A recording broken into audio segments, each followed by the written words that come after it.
목사님 오랜만에 오셨는데 우리 환영의 박수 한번 부탁드립니다. 감사합니다. 미국의 유명한 수필가 엘윈 브룩스 화이트라는 사람이 언젠가 이 글을 잘 쓰는 비결에 대해서 이야기를 한 적이 있습니다. 미국의 유명한 수필가니까 글 잘 쓰는 비결을 알겠죠. 글을 잘 쓰려면 어떻게 해야 되느냐? 인류나 인간에 대해서 쓰지 말고 한 사람에 대해서 쓰랍니다. 인류 전체란 어떤 것인가? 이런 이야기 하지 말고 그 한 사람에 대해서 이야기를 하라고 합니다. 추상적인 이론이나 일반론 이런 것들은 설득력이 적고 개인의 삶에서 겪은 이야기를 쓸 때 독자들이 공감을 할 수 있다. 한 사람의 이야기에 사실은 모든 것이 다 들어가 있습니다. 인간의 삶에 대한 모든 이야기들. 그러고 보면 우리는 인류 역사라든지 보편적인 가치 이런 것보다는 한 사람에게 영향받는 경우가 많습니다. 인류 역사가 어떻다는 것이 사실은 중요하다기보다는 한 사람이 나의 삶에 영향을 미쳤다. 우리는 누구나 한 사람이 존재합니다. 진로로 선택하거나 일을 시작할 때 소중한 영향을 주었던 한 사람이 있을 것이고, 내가 힘들고 어려울 때 기억나는 한 사람도 있을 것이고, 아무도 나를 믿어주지 않고 외면하고 있을 때 내 곁에서 손을 잡아주던 한 사람이 있습니다. 우리의 삶에는 바로 그 한 사람이 있습니다. 믿음의 길을 가면서도 잊을 수 없는 한 사람이 있지요. 누군가 한 사람은 내 믿음이 떨어졌을 때 격려해 줬을 것이고, 또 내가 시험이 들었을 때 내 곁에서 나를 지켜주면서 위로해 줬을 것이고, 그런데 이보다 중요한 한 사람이 있습니다. 바로 예수님이. 신앙생활 하면서 우리가 꼭 잊지 말아야 할 단 한 사람, 바로 예수 그리스도. 오늘 말씀 21절에 보면 사망이 한 사람으로 말미암았으니 죽은 자의 부활도 한 사람으로 말미암는도다. 그 한 사람이 나를 위해 죽지 않았더라면, 그 한 사람이 나를 위해 다시 살아나시지 않았다면 우리에게 소망이 어디에 있겠습니까? 어떤 면에서 우리의 믿음을 이끌어주는 것은 우리가 이렇게 성장하고 우리의 믿음이 신실해지고 성숙해왔던 것은 어떤 복잡한 규칙이라든지 율법의 조항들이라기보다는 그 한 사람 때문이라고 할 수 있습니다. 우리는 한 사람 바라보면서 신앙생활을 해갔죠. 사실은 율법의 조항들이라든지 규칙들이라든지 이런 것들이 우리를 변화시키고 우리를 움직이는 것이 아니고 한 사람이 우리를 움직이는 거예요. 그 한 사람 때문에 내가 겸허해질 수 있고, 그 한 사람 때문에 내가 낮아질 수 있고, 그 한 사람 때문에 이러지 말아야지 하면서 다짐하게 됩니다. 그 한 사람을 모아서.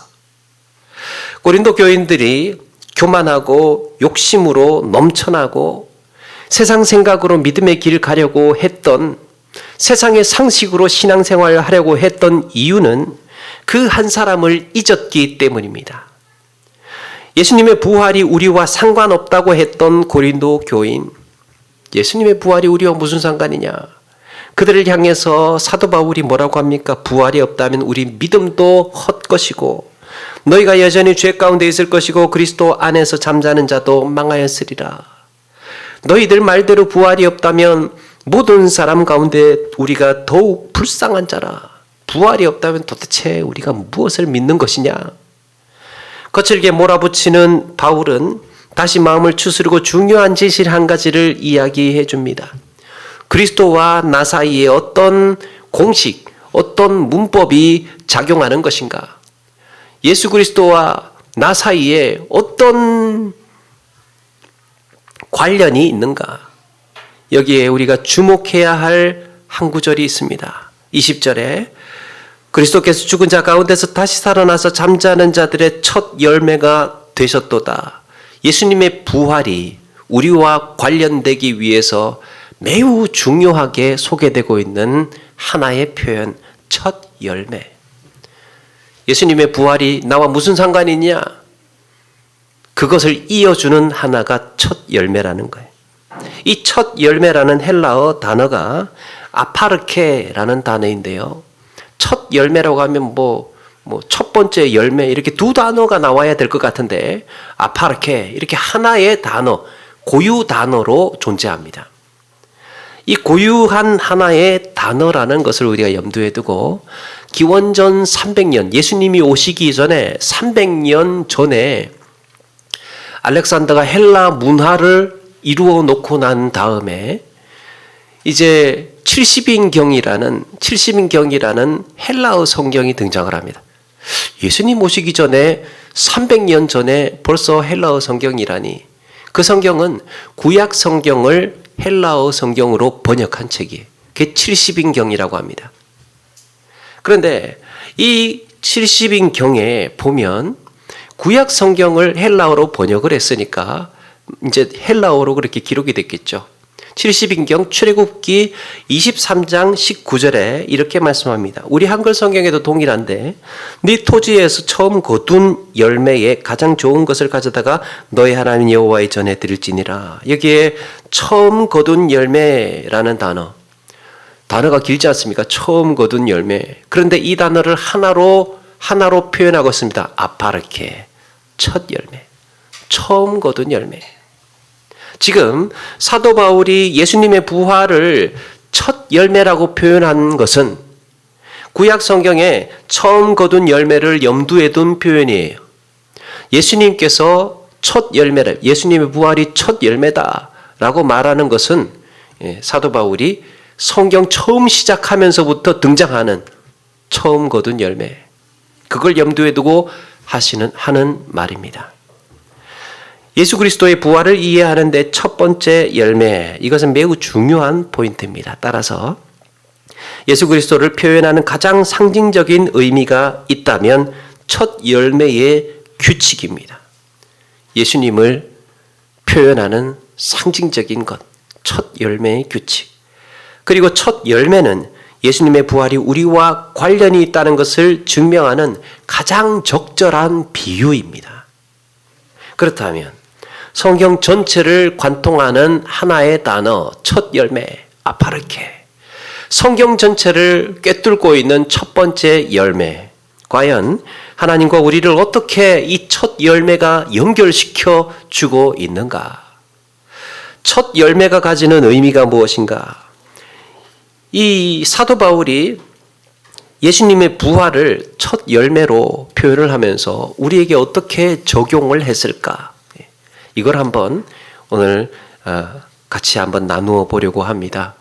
예수님의 첫 열매, 그리고 성경에서 말씀하고 있는 첫 열매의 성격이 무엇인가? 첫 번째, 첫 열매라는 말에는, 첫 번째 열매라는 말에는 하나님께 드리는 거룩한 예물이라는 의미가 있습니다. 광야에서 모세는 이스라엘 백성들에게 이제 약속의 땅 가나안 땅에 들어가게 되면 그들이 지켜야 할 규례가 있다 선포를 합니다. 그때 그 규례 중에서 매우 중요하게 다루고 있는 것이 첫 열매의 규칙이에요. 첫 열매의 규칙. 하나님께 드리는 첫 열매는 여러 가지가 있죠. 곡식도 있고 과일도 있고 포도라든지 기름, 꿀, 심지어는 양이 나면 처음 깎은 양털, 이 처음 것, 이것을 하나님께 다 드리도록 그렇게 하나님께서 정해 주셨습니다. 첫 열매, 첫 번째 것이라는 말에는 드림이라는 의미가 있습니다. 드림. 첫 번째 것이 등장을 하면 하나님께 드려라. 이 드림이라는 의미가 있습니다. 더 나아가서 드림이 가지는 의미가 무엇입니까? 뭔가를 이렇게 드린다라고 했을 때 이 드리는 마음에는 무엇이 깔려 있느냐? 이것은 당신 것입니다. 라는 말이죠. 당신 것이기 때문에 내가 마땅히 드리는 것입니다. 하나님과 나와의 주종 관계를 증명하는 증표예요. 주인, 당신은 주인이고 이것은 당신의 것이기 때문에 당신의 것을 받으소서. 내가 얻은 소득이지요. 내가 땀 흘렸습니다. 내게 주어진 것들이에요. 이 모든 것, 그리고 나의 생명입니다. 그런데 이 모든 것이 뭐라는 겁니까? 하나님의 것이라는 고백입니다. 첫 열매를 통하여서 드리는 신앙의 고백. 이것이 성경이 말씀하는 첫 번째, 첫 열매의 공식입니다. 하나님과 나와의 관계를 입증하는 예물, 귀하지 않습니까? 예수님을 첫 열매라고 했습니다. 예수님의 부활이 나와 무슨 관련이 있느냐라고 했을 때 아니야. 그것은 첫 열매야. 예수님의 부활은 첫 열매야. 그것이 나와 그렇게 관련이 되는 거야. 성경의 출애굽기를 시작하면서 쭉 이야기를 해오는 첫 열매의 규칙을 예수님의 부활에 적용을 하고 있는 겁니다. 이 드림이라는 공식, 이스라엘 백성들이 가나안 땅을 밟기 시작하면서부터 본격적으로 적용이 됩니다. 첫 열매의 공식은 이스라엘 백성들이 가나안 땅을 밟으면서부터, 이스라엘이 가나안 땅의 첫 번째 성 여리고를 함락할 때 하나님은 이 여리고 성을 완전히 소멸시키라는 명령을 내립니다. 매우 이례적인 거예요. 보통 성을 이 함락을 하게 되면 거기에서 쏟아지는 전리품이라든지 양식, 가축 이런 것들은 다 우리 것이 되지 않습니까? 그런데 첫 열매인 여리고 성만큼은 다 불태워라. 살려두는 생명이 있어서는 안 된다. 그 명령을 하셨습니다. 첫 번째 성 여리고 성 마치 번제로 불살라서 하나님께 온전히 올려 드려야 했습니다. 그런데 어떻게 됩니까? 유다 지파의 아간이라는 사람이 전리품 좀 챙겼다가 이스라엘 전체가 끔찍한 대가를 치러야 했습니다. 그거 하나님 거라는 겁니다. 손대지 말아야 했던 거예요. 첫 번째 성. 첫 번째 성은 앞으로 정복하게 될 가나안 땅에 수많은 성이 있을 것인데 그 첫 번째 성을 하나님께 바친다는 것은 무슨 의미입니까? 이 다음부터 정복하게 되는 모든 성도조차도 다 하나님의 것이라는 것을 고백하는 신앙의 고백이었던 것입니다. 첫 번째 원칙, 하나님께 드려야 하는 것. 사랑하는 여러분, 이렇게 첫 열매가 가르쳐주는 부활 신앙에서 우리가 고백해야 하는 첫 번째 원리는 드림의 원리입니다. 부활 신앙으로 사는 우리에게 내게 주어진 시간이죠. 내게 주어진 시간. 우리의 소유도 있습니다. 또 우리의 생명도 있습니다. 이게 뭐라는 겁니까? 하나님께 드려야 할 것이라는 고백이에요. 우리가 하나님과 드려야 할 첫 번째의 것이 무엇일까? 하루의 첫 시간을 드리는 것도 매우 좋은 신앙의 고백이 되고, 일주일에 첫날을 드리는 것은 우리가 지키고 있죠. 주일 지키는 것이 일주일의 첫날을 하나님께 이렇게 드리는 거예요. 또 내 소득의 첫 번째 것을 드리기도 합니다. 이것도 우리의 신앙의 고백의 부활 신앙을 믿는 고백입니다. 이 모든 드림의 삶이 첫 열매가 되어서 우리가 이 첫 열매를 기억한다는 것은 나의 생명, 나의 모든 삶이 하나님의 것입니다 라는 고백으로 결국에 나아가서는 예수 그리스도의 부활, 그 생명을 찬양하는 부활 신앙의 고백인 겁니다. 그 부활이 나의 부활로 이어진다는 고백이기도 합니다. 첫 열매. 그래서 이런 드림의 신앙 고백은 내 믿음의 삶을 지탱해주는 중요한 역할을 합니다. 내 믿음을 지켜주는 중요한 수단. 두 번째, 첫 열매는 전체를 대표하는 대표성의 의미가 있습니다. 첫 번째 것은 대표적인 거예요. 하나님께 드리는 첫 열매는 모든 열매가 하나님의 것이라는 고백입니다. 그래서 첫 열매는 내가 얻은 모든 열매를 대표하는 거예요. 오늘 말씀 21절에 보면 사망이 한 사람으로 말미암았으니라고 했습니다. 이 한 사람이 누굽니까? 아담이죠. 사망이 한 사람으로 말미암아. 사실 선악과를 따먹을 때 하와가 먼저 그 열매를 따먹고 남편인 아담에게 줬습니다. 그렇다면 하나님께서는 아담이 아니라 하와에게 따져 물어야 정상적일 것 같아요. 하와가 잘못했잖아요. 솔직히 말해서. 아니, 그래서 하나님께서 하와에게 찾아가셔서, 야, 너는 왜 남편, 가만히 있는 남편 꼬드겨 가지고 그거 과일 먹게 해, 그거. 어? 남편까지 죄짓게 하냐? 너만 죄짓지. 이러면서 하와에게 먼저 따져 물어야 할 것 같은데, 그러면서 네가 다 책임져 하셔야 할 것 같은데, 하나님은 선악과를 먼저 따먹은 하와에게 가시지 않고 아담을 먼저 찾으셨습니다. 왜 아담에게 가셨을까? 아담이 대표였기 때문에. 인류의 대표. 그래서 죄에 대한 책임은 아담 한 사람으로부터 시작이 된 겁니다. 사망으로 대가 지불을 해야 했습니다. 사람의 대표였던 아담이 세상에 죽음을 가져오는 바람에 그 이후로 모든 사람은 그 죽음의 굴레를 벗어나야 했던 거예요. 벗어나지 못하게 되었습니다. 자, 여기서 첫 열매가 모든 열매를 대표한다는 의미에서 얻을 수 있는 공식이 하나 있습니다. 한 사람으로 인해서 초래된 죽음이었기 때문에 부활도 사람을 대표하는 한 사람이어야 했다. 사람을 통해서 들어온 죽음은 사람을 통해서 해결해야 했던 겁니다. 조선시대 홍만종이라는 학자가 지은 순오지라는 책에 이런 내용이 나옵니다. 결자해지 기시자 당인기종. 결자해지. 맺은 자가 그것을 풀고 일을 시작한 자가 마땅히 책임을 져야 한다. 한 사람의 죄로 인해서 얻어진 사망의 매듭은 반드시 한 사람으로 풀어야 된다는 거예요. 문제는 그 매듭을 풀 사람이 없다는 겁니다. 죄 지은 자는 있는데 그 죄를 감당할 수 있는, 풀 수 있는 사람이 없었던 거예요. 대가 지불을 할 자격이 있는 자가 없었다는 겁니다. 여러분, 성경의 주제 가운데 하나가 무엇입니까? 의인은 없다예요. 의인은 없다. 구약 성경의 절망은 의인은 없다예요. 그게 현실입니다. 그런데 신약으로 와서 신약 성경에서 주제가 어떻게 달라지느냐? 의인이 오셨다가 됩니다. 의인이 오셨다. 사람이 오셨다는 거예요. 인자가 오셨다. 나는 부활이요 생명이니 그를 믿는 자에게까지 이 의인이라고 불러주시는 이 약속이 우리에게 주시는 은혜입니다. 한 사람의 대표성, 사람으로 오신 그를 믿는 자에게 우리에게 소망이 있다. 그가 사망의 권세를 깨뜨리고 풀었다면 그로 인하여서 우리도 부활의 소망을 가지고 영원한 생명을 누리며 살 수 있게 되었다. 이게 복음이죠.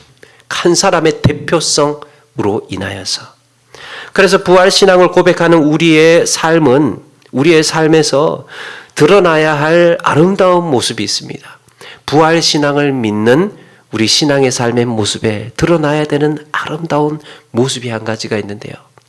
그게 예수님의 부활을 닮은 이 대표성의 원리대로 신앙생활을 하는 거예요. 그게 뭐냐 하면 한 사람의 희생임, 한 사람의 헌신, 한 사람 섬김, 한 사람의 믿음으로 드러나는 거예요. 여러분, 우리에게는 한 사람이 필요합니다. 한 사람이 필요해요. 그들이 공동체를 살리게 되거든요. 그들이 가정을 회복하거든요. 그 한 사람이. 관계에 있어서 갈등이 일어났습니다. 공동체에 크고 작은 분란이 생겼어요. 거기에 첫 열매가 필요합니다. 첫 열매에 신앙생활이 필요해요. 반드시 누군가 한 사람은 물러나야 될 문제입니다. 한 사람이 물러나야 해결이 되는 거예요. 누군가 한 사람은 양보해줘야 이게 풀리는 경우가 있어요. 누군가 한 사람은 먼저 손을 내밀어야 됩니다. 어떡할 겁니까? 누군가 한 사람은 필요하다는 거예요. 이게 첫 열매예요. 이게 부활신앙을 믿는 자에게 드러나는 고백적인 삶입니다. 우리 주님은 그를 향하여서 그가 대표다라는 거예요. 그가 대표다. 가정을 회복시키는 대표자, 교회를 살리는 공동체의 대표자, 그가 대표자입니다. 주님이 가르쳐 주신 리더십의 원리예요. 누군가 한 사람은 먼저 나서야 하고, 누군가 한 사람은 섬겨야 하고, 누군가 한 사람은 희생해야 되고, 누군가 한 사람은 손해보아야 되는, 그가 너희 중에 큰 자는 너희를 섬기는 자가 되어야 하리라. 바로 그 사람이 리더다라고 가르쳐주고 있는 것입니다. 부활신앙을 믿는 자에게 나타나는 삶의 고백적인 삶이 이런 겁니다. 아, 내가 여기에서 먼저 희생하고 헌신하고 수고하고 내가 먼저 섬기는 가운데에 우리가 이렇게 하나가 될 수 있는 거구나. 모두가 행복해질 수 있는 거구나. 여러분, 고린도 교인들을 가만히 보면 편을 나누고 은사를 자랑하고 언변과 지식을 자랑하면서도 이런 부활 신앙이 없었기 때문에 싸움이 끊이지를 않았습니다.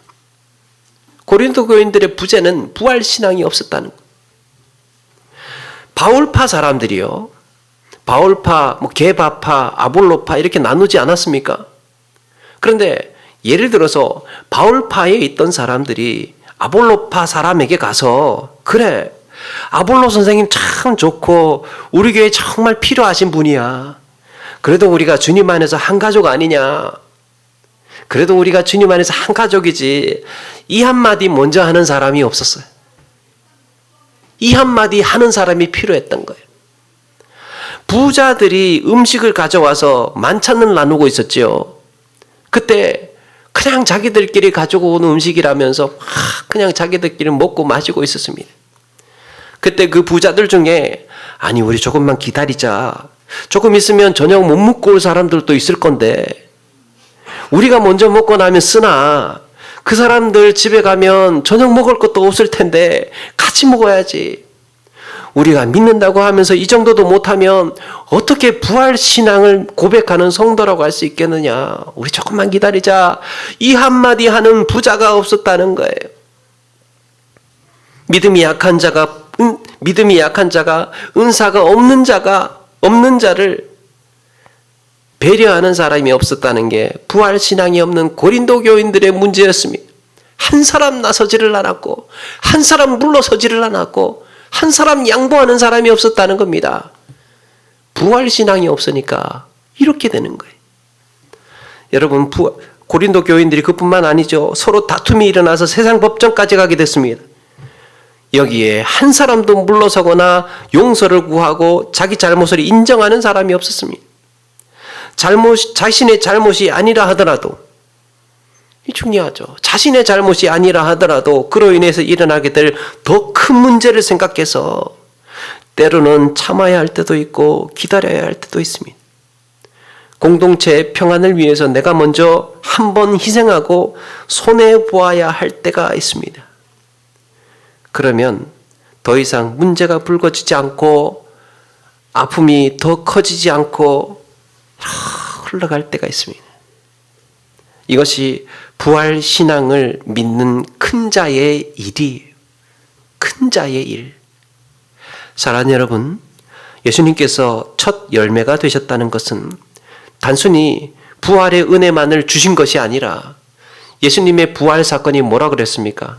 예수 그리스도의 부활은 우리가 어떻게 살아야 할지를 가르쳐 주는 메시지라는 거예요. 예수님의 부활 사건을 관찰하면서 저 부활의 원리 속에서, 저 부활의 공식 속에서 나는 과연 어떻게 살아야 하는지를 보라는 겁니다. 부활 신앙이 있는 사람은 살아가는 삶의 방식이, 신앙의 색깔이 달라야 된다는 거죠. 그저 무미건조하게 예전에 믿었던 대로, 세상의 방식대로, 내가 아는 그대로 믿지 말고 부활 신앙으로 믿으라는 거예요. 부활 신앙으로 신앙생활 해나가자. 예수를 믿긴 믿는데 살아가는 삶의 방식, 사고방식은 여전히 세상적인 거면 어떻게 하나로 어울릴 수가 있고 어떻게 서로 교제가 될 수가 있고 어떻게 이렇게 하나로 한 몸이 될 수가 있겠습니까? 세 번째, 첫 열매가 의미하는 것, 다음 열매가 있다는 보증이에요. 첫 번째라는 말이 그렇죠. 첫 번째라는 말에는 두 번째도 있고 세 번째도 있다는 얘기죠. 다음 열매가 있다는 보증이 되는 겁니다. 아까 첫 열매를 아파르케라고 했는데 여기에는 전액의 일부를 이미 가지다라는 뜻이 있답니다. 말하자면 이 활부금을 내지 않습니까? 활부금을 내면 첫 해 내는 활부, 그 첫 해 내는 활부가 앞으로 내게 될 모든 금액의 보증금 역할을 하는, 첫 열매는 땅의 소산 중에서 이 땅의 소산에서 이 전체를 대표할 뿐만 아니라 이후에 거두게 될 수확까지도 전제하고 있습니다. 이스라엘 백성들이 첫 열매를 드릴 때 기대했던 것이 무엇입니까? 다음 열매예요. 다음 열매. 첫 열매를 드리면서 기대했던 것, 하나님께서 주실 또 하나의 열매입니다. 주어진 것이 첫 열매일 뿐이라면 그 첫 열매가 다면 어떻게 하나님께 드리겠습니까? 우리도 먹고 살아야죠. 오히려 하나님은 첫 열매, 첫 번째 것을 온전하게 드림으로 인해 더 풍성한 열매를 주시겠다고 약속하셨습니다. 첫 열매가 하나님의 것으로 인정하는 자에게 더 풍성한 열매를 주시겠다고 약속하셨습니다. 이것은 아마도 고린도 교인들 가운데에 부활이 없다고 주장하는 자들을 염두에 두고 한 말로 보입니다. 예수님은 하나님이니까 부활하실지 모르지만 사람은 불가능하다고 했을 때 사도 바울이 아니라는 거죠. 오늘 말씀 23절에 보면 그러나 각각 자기 차례대로 되리니 먼저는 첫 열매인 그리스도요 다음에는 그가 강림하실 때 그리스도께 속한 자요 그랬습니다. 다음 순서는 우리라는 겁니다. 우리에게 주어지는 은혜가 무엇입니까? 사도 바울이 강하게 드러내고 있는 부활의 메시지 한 가지가 있습니다. 예수님께서 첫 열매라고 고백을 하면서 우리에게 가르쳐주는 한 가지의 가르침은 그리스도는 혼자 살아나지 않았다는 사실이에요. 주님은 혼자 사신 게 아닙니다. 예수님의 부활은 다음에 부활하게 될 성도들의 보증이에요. 보증. 성경은 이런 첫 열매의 상징적인 의미를 군데군데 사용했습니다. 예레미야는 이스라엘 백성을 하나님의 첫 열매라고 했습니다. 예레미야 2장 3절에 보니까 이스라엘은 여호와를 위한 성물 곧 그의 소산 중 첫 열매이니 이스라엘 민족을 가리켜서 첫 열매라고 했다는 말은 무엇입니까? 하나님의 백성이 될 또 다른 백성이 있을 것이고 또 다른 백성, 또 다른 민족들이 그래서 나중에는 온 열방의 백성들이 하나님의 열매가 될 것이라는 것을 이스라엘을 통하여서 예시해주고 있는 거죠. 그래서 이스라엘 민족을 첫 열매라고 했고 사도 바울은 아시아에서 예수님을 처음 믿은 에베네도를 가리켜서 첫 열매라고 했습니다. 또 처음 믿은 스데바나를 아가야에서 처음 믿은 스데바나를 첫 열매라고 했습니다. 첫 열매인 이스라엘은 그 다음에 백성이 될 열방을 염두에 둔 표현이고 아시아에서 예수님을 처음 믿은 에베네도가 있다는 것은 그를 시작으로 해서 아시아에서 있게 될 성도들이 많이 생겨나게 될 것을 염두에 두고 있는 표현이죠. 지난번에 소개해드린 피트 데이비스의 전념이라는 책에 이런 내용이 나옵니다.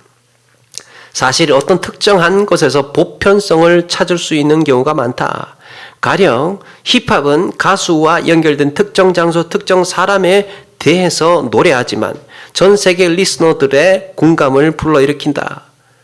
종교도 마찬가지다. 신은 특정 시대의 특정 공동체에 속한 특정 예언자를 통해 전 세계에 그의 계획을 알렸다. 이것을 특정성의 스캔들이라고 부른다. 그랬습니다. 특정성의 스캔들. 힙합 가수들이 있죠. BTS 같은 사람들. 이 사람들이 공연을 하면 세상 사람들이 한꺼번에 다 있는 장소에서는 불가능하지 않습니까? 어떤 특정한 장소가 필요합니다. 특정 시간이 필요해요. 특정한 사건, 그 사건은 매우 제한적인 곳입니다. 특별한 일이에요. 특별한 일. 그런데 거기에서 영향받는 사람들은 누굽니까? 전 세계 사람들이 열광하고 환호하는 것이죠. 그러니까 한 곳에서 일어났던 한 가지의 사건이 전 세계에 영향력을 미치는 보편적인 일이 된다.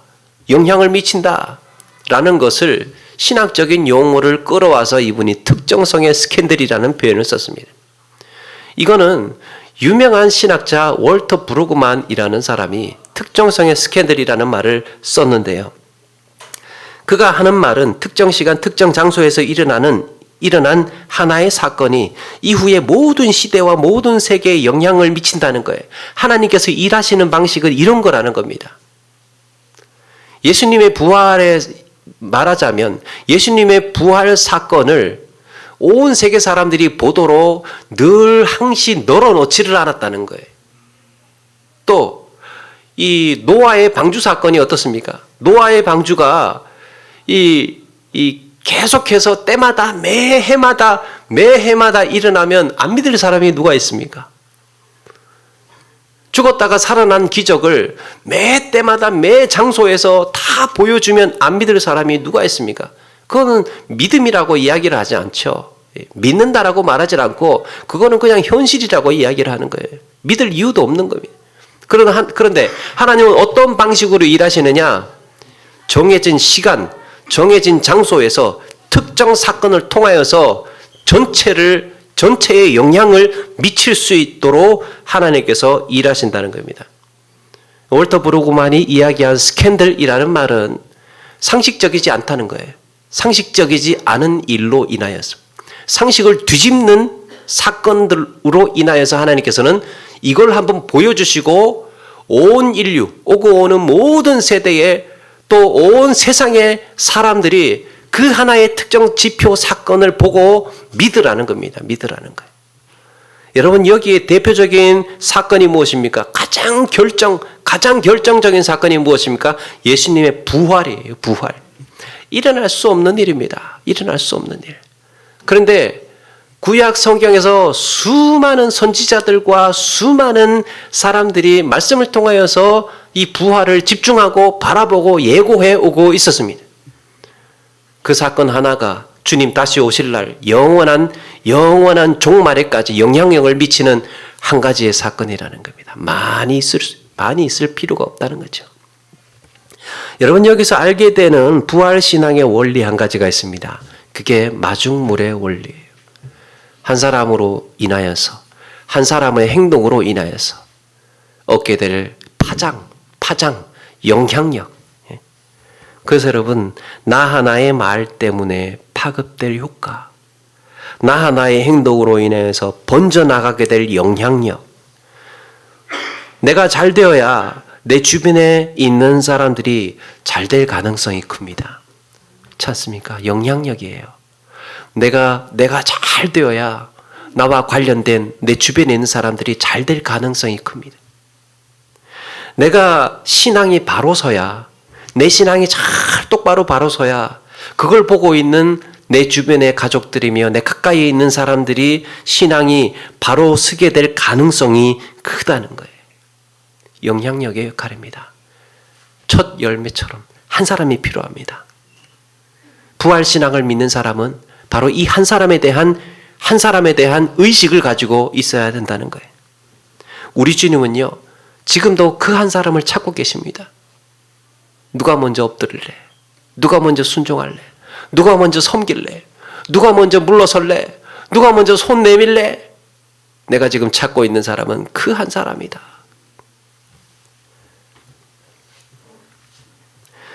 우리는 부활의 첫 열매가 되신 예수님을 보면서 그 부활 신앙으로 살아가는 우리 신앙의 태도를 돌아보게 됩니다.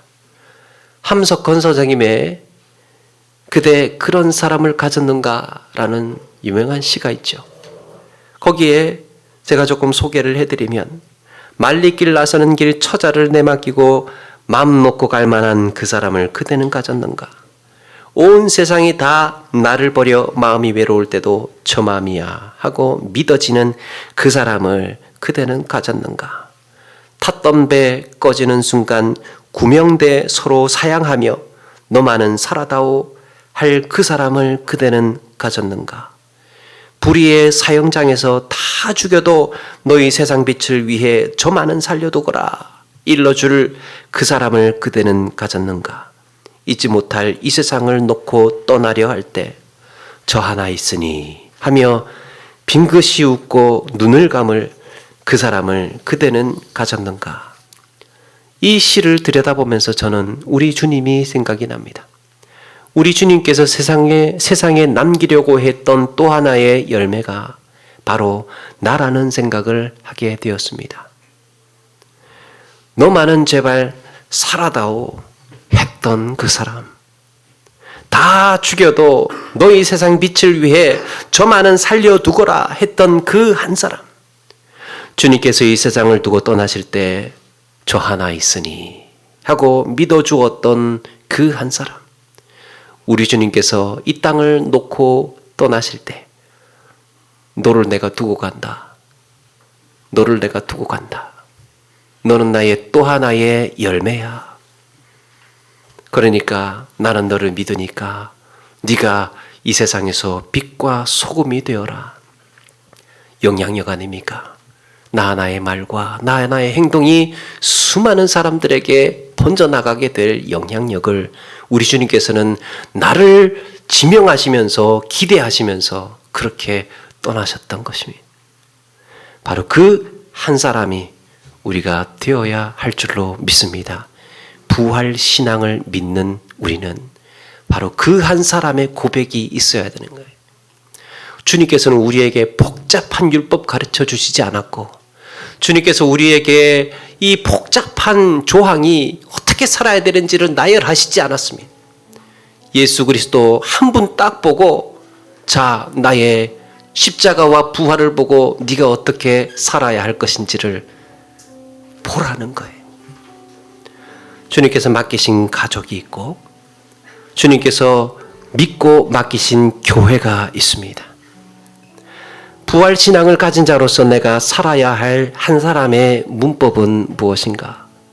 사랑하는 여러분, 첫 열매가 낳은 또 하나의 열매가 바로 나라는 사실을 우리는 기억해야 합니다. 첫 열매가 있다면 이제 우리 각자는 또 하나의 열매인 거예요. 부활 신앙의 회복은 우리를 더욱더 이렇게 가다듬게 해줍니다. 복잡한 율법 조항보다 오히려 그 한 사람으로 인하여서 내 마음을 다잡아야 되고 내 삶을 더욱더 추스리게 만드는 그 한 사람에 대한 신앙. 사랑하는 여러분, 그저 흘러가는 세월로 살지 않고 우리가 이 부활의 영광을 기대하는 자로서 이 땅의 삶에 충성된 일꾼으로 내가 너를 믿고 맡기며 이 땅에 내가 너를 남겨놓았다. 그 마음으로 살아가시는 저와 여러분 되기를 주의 이름으로 축원합니다. 찬양하겠습니다. 주를 위한 이곳에 예배하는 자들 중에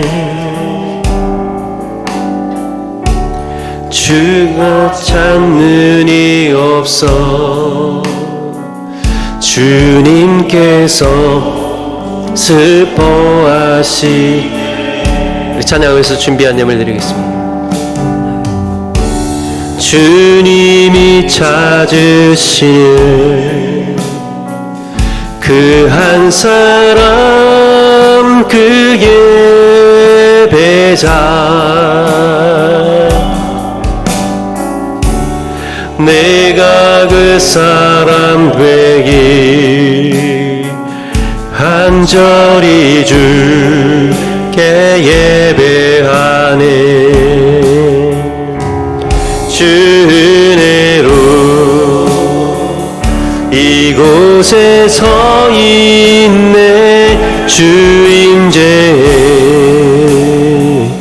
엎드려 절하네. 그 어느 곳도 난 필요 없네. 주님만 경배해. 주 은혜로 이곳에 서 있네. 주 임재에 엎드려 절하네. 그 어느 것도 난 필요 없네. 주님만 경배해. 주 은혜로 이곳에 서인 주 은혜로 이곳에 서 있네. 주 임재에 엎드려 절하네 엎드려 절하네 그 어느 것도 난 필요 없네 주님만 경배해 주 은혜로 이곳에 서 있네 주 임재에 엎드려 절하네 그 어느 것도 난 필요 없네 주님만 경배해. 아멘. 우리 오늘 말씀 기억하면서 잠시 한번 기도하며 나가기를 원합니다. 예수 그리스도의 부활로 인하여서 우리 주님께서 생명을 주셨다면 나머지 모든 것들도 하나님께서 주시는 것임을 믿습니다. 부활의 첫 열매가 되신 우리 주님을 믿고 따라가기를 원하며 우리의 신앙을 다시 한번 추스리고 과연 나는 어떻게 살아야 할 것인가, 부활의 신앙에 어떻게 반응하면서 살아야 할 것인가를 진지하게 고민하게 하여 주시며 복잡한 율법의 조항들보다 우리 주님 한 분으로 인하여서 모든 것이 해결될 수 있는 신실한 그리스도인의 삶이 될 수 있도록 해달라고. 여러 가지 우리의 신앙의 삶에 억울한 것 있고 답답한 것 있고 내 마음을 이해해주지 못하는 내 곁에 사람들로 인해서 때로는 상처받고 물러서기 싫고 손 내밀기 싫고 이해하고 양보하기 싫었던 우리의 삶을 다시 한번 돌아보며 주님, 제가 가족의 첫 열매가 되겠습니다. 주님, 제가 공동체의 첫 열매가 되겠습니다. 주님, 제가 우리 교회의 첫 열매로 살기를 원합니다. 이런 첫 열매가 많이 생겨날수록 우리 주님께서 기다렸던, 고대하였던 바로 그 사람이라는 것을 우리 늘 기억하며 살겠습니다. 우리 말씀 기억하면서 잠시 한번 함께 기도하며 나가겠습니다. 같이 한번 기도하겠습니다.